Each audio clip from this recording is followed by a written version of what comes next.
आपको सुनवाते हैं। शाही जी उस समय कृषि मंत्री बन गए थे, तब ये पैसा हमने किसानों को बांटा था। आज कोई आपदा आती है, हमने किसान के लिए भी व्यवस्था की है कि कहीं वन्य जीव से संघर्ष हो जाए या आकाशीय बिजली की चपेट में आ जाए या किसी सर्पदंश की चपेट में कोई किसान या बटाईदार किसान के परिवार का कोई सदस्य आ जाए, तत्काल इसे आपदा राहत की श्रेणी में लेकर के 5 लाख रुपए की सहायता उस परिवार को तत्काल दे दी जाए, तत्काल दी जाए। हम लोग तत्काल देते हैं, 24 घंटे के अंदर पैसा उस परिवार को मिलती है। अगर कहीं पे अतिवृष्टि अनावृष्टि के कारण खेत को नुकसान हुआ है, फसल बीमा का पैसा मिलेगा बाद में, लेकिन आपदा राहत का पैसा उसको परिवार को तत्काल, उस किसान को तत्काल मिल जाना चाहिए। ये करने की इच्छा शक्ति होनी चाहिए। लेकिन इसके लिए सरकार ने सिंचाई के दायरे को भी बढ़ाया। जब पहले किसान एजेंडे का हिस्सा ही नहीं था तो कैसे ये लोग बढ़ाते? आप सोचिए, हम लोगों ने सबसे पहले 2017 में आने के बाद 2018 में बाण सागर की परियोजना पूरी की। 2.5 लाख हेक्टेयर भूमि को ये सिंचाई की सुविधा दे रही है। फिर हमने अर्जुन सहायक परियोजना को बुंदेलखंड से इसको पूरा करवाया। इसने महोबा से लेकर के बांदा तक सिंचाई की सुविधा को आच्छादन बढ़ाया। और बाद में 2021 में हम लोगों ने सरयू नहर राष्ट्रीय परियोजना का कार्य पूरा किया। ये बहराइच से लेकर के गोरखपुर तक 9-10 जनपदों को 14 लाख हेक्टेयर भूमि को सिंचाई के अतिरिक्त सुविधा दे रही है। यह योजना सरयू नहर राष्ट्रीय परियोजना कब बनी थी? 1972 में। और पूरा कब हो रही है? 2021 में हमने पूरा किया। यानी पिछली सरकारों ने कभी इसको महत्व ही नहीं दिया। पिछली सरकारों के एजेंडे में न युवा था न किसान था।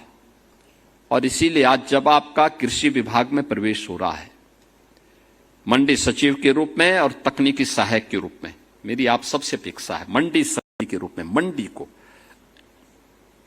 ऐसा चमकाइए, साफ सुथरा हो, कचरे का निस्तारण हो, जो व्यापारी वहां रहता है वे भी साफ सुथरे तरीके से वहां रहें। जो किसान मंडी में आता है उस किसान के लिए वहां पर हम व्यवस्थाएं दें, बुनियादी सुविधाएं भी दिए, बैठने की व्यवस्था भी करें, अन्नदाता किसान को सम्मान मिले, रंग रोगन करने की व्यवस्था हो। उन ग्रामीण सड़कों को जो मंडी समिति के अंतर्गत हैं उनका समय पे चयन और समय पे उनका निर्माण हो। मंडी समिति के शेड अच्छे हों और प्रभावी हों और किसान की उपज को वहां पर प्रोक्योर करने की व्यवस्था और एमएसपी देने का उचित प्लेटफॉर्म भी हो। मंडी को हमें ई नाम से जोड़ने की कार्रवाई को भी आगे बढ़ाना चाहिए। ये प्रक्रियाएं अगर हम समय पे करते हैं, योगदान देते हैं, तो यह देश के प्रति हमारा कर्तव्य होगा। यही हमारे लिए नेशन फर्स्ट है। नेशन फर्स्ट या भारत माता की जय करने से जय नहीं होता है। इसके लिए अपने कर्तव्यों का ईमानदारी पूर्वक निर्वहन करना है। तकनीकी सहायक के रूप में आपकी जिम्मेदारी होनी चाहिए किसान को तकनीक के साथ जोड़ना। इरिगेशन में कैसे हम खेत को पूरा पानी से लबालब करने की बजाय ड्रिप इरिगेशन को कैसे महत्व दे सकते हैं, स्प्रिंकलर प्रणाली को कैसे हम प्रभावी आगे बढ़ाने में योगदान दे सकते हैं, कैसे हम आधुनिक तकनीक का उपयोग करवा सकते हैं, इससे आमदनी कई ज्यादा बढ़ेगी किसान की। कैसे हम 100 फसली ले सकते हैं, कैसे किसान की आमदनी को बढ़ाने के लिए उसको वैल्यू एडिशन के साथ जोड़ा जा सकता है। ये सभी कार्य अगर आप समयबद्ध तरीके से बढ़ाएंगे, इसका लाभ होगा। आपके प्रति अन्नदाता किसान के मन में एक श्रद्धा और सम्मान का भाव पैदा होगा। आप में से ज्यादातर लोग किसान परिवार से जुड़े हुए हैं। उस किसान के लिए जो सर्दी गर्मी बरसात की परवाह के बगैर पेट भरता है, हम सबका, प्रदेश का, देश का, दुनिया का, उस अन्नदाता किसान के प्रति हमारे मन में सम्मान का भाव होना चाहिए। सम्मान का भाव होगा तो प्रदेश प्रगति करेगा। आप देख रहे होंगे चीनी की क्राइसिस की चर्चा की चल रही है, लेकिन यूपी में चीनी की कमी नहीं। यूपी की एक महीने की कुल खपत है 4 लाख टन चीनी, कुल 4 लाख टन एक महीने की खपत है।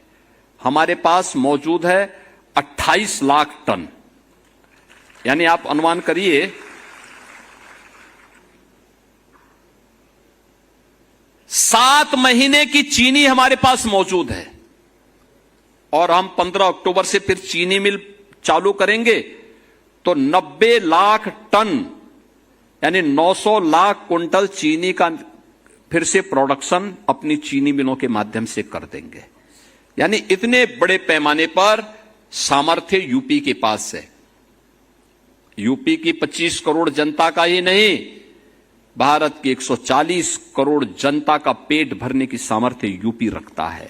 और उसके लिए तकनीकी सहायक में आपकी एक बड़ी भूमिका हो सकती है। कृषि विज्ञान केंद्र के माध्यम से बहुत अच्छे कार्य वर्तमान में कृषि विज्ञान केंद्र चलने शुरू हुए हैं, कृषि विश्वविद्यालय चल रहे हैं।